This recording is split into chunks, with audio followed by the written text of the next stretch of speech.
السلام علیکم ورحمۃ اللہ وبرکاتہ۔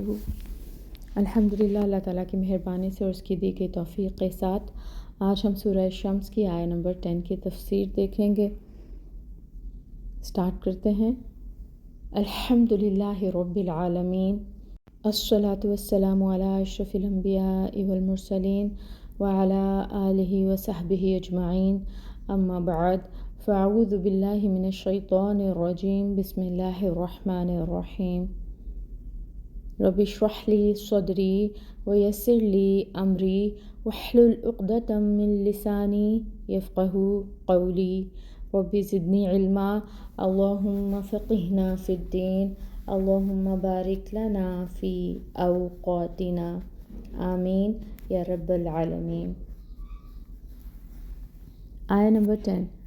وقد، اور یقیناً، خواب، وہ ناکام ہوا، من، جس نے، دساہا، دبا دیا اسے۔ کسے دبا دیا؟ ضمیر کو۔ اور کہاں دبا دیا؟ گناہ میں یا مٹی میں۔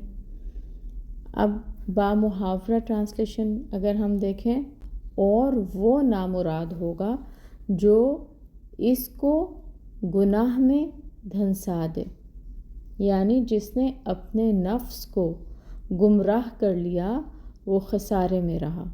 آیہ نمبر 9 اور 10 جواب قسم ہے۔ شروع صورت سے لے کر آیہ نمبر 7 تک ہم نے جتنی بھی متضاد اشیاء کی قسمیں دیکھیں وہ اس حقیقت پر کھائی گئیں کہ جس نے اپنے نفس کو کفر اور شرک سے، غلط قسم کے عقائد سے اور برے اخلاق سے پاک کر لیا وہ کامیاب ہو گیا۔ اور جس شخص نے اپنے ضمیر کی آواز کو جو اسے خیر اور شر پر تنبیہ کرتی رہتی ہے خاک میں دبا دیا، اپنے ضمیر کی آواز کو مٹی میں دبا دیا، تو پھر وہ نامراد ہو گیا۔ جیسے سورج اور چاند، دن اور رات مختلف ہیں اور ایک دوسرے کے اپوزٹس ہیں، اسی طرح سے فجور اور تقوی یا خیر اور شر بھی ایک دوسرے کے اپوزٹ ہیں۔ اب کیونکہ یہ مختلف دو چیزیں ہیں، اس لیے اس خیر اور شر کی بیس پر جو اعمال کیے جائیں گے، جو بھی ڈیڈز انسان کرے گا، ان کا رزلٹ بھی ظاہر ہے ڈیفرنٹ ہوگا۔ تقوی کی بنیاد پر اگر کوئی عمل کر رہا ہے تو پھر اس کا رزلٹ اخروی فلاح اور کامیابی ہے، اور اگر کوئی فجور کی بنیاد پر اعمال کر رہا ہے تو اس کا نتیجہ کیا ہوگا کہ اخروی ناکامی اس کے حصے میں آئے گی، نامرادی اس کے حصے میں آئے گی۔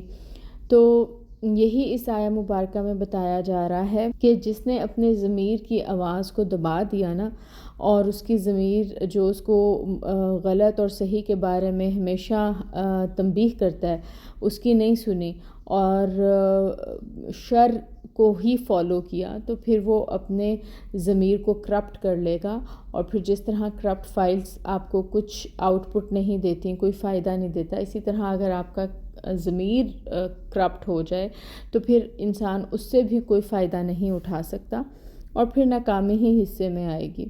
اب نیکسٹ آیہ مبارکہ میں اسی دوسری قسم کے لوگوں کا ایک واقعہ بطور مثال کے پیش کر کے ان کے برے انجام سے جو ہے وہ ڈرایا جا رہا ہے کہ ایسے لوگ جو ہیں وہ نامراد رہتے ہیں۔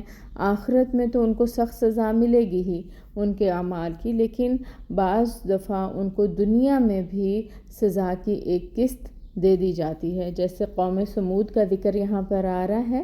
اگر ہم دیکھیں تفصیلی واقعہ تو وہ سورہ اعراف میں آتا ہے، لیکن یہاں پر اختصار کے ساتھ مختصراً جو ہے اشارہ فرما کر ان کے عذاب کا بیان فرمایا گیا ہے۔ اگلی آیات میں انشاءاللہ ہم اس کو دیکھیں گے۔ سبحانک اللہم و بحمدک، اشہد ان لا الہ الا انت، استغفرک و اتوب الیک۔ السلام علیکم ورحمۃ اللہ وبرکاتہ۔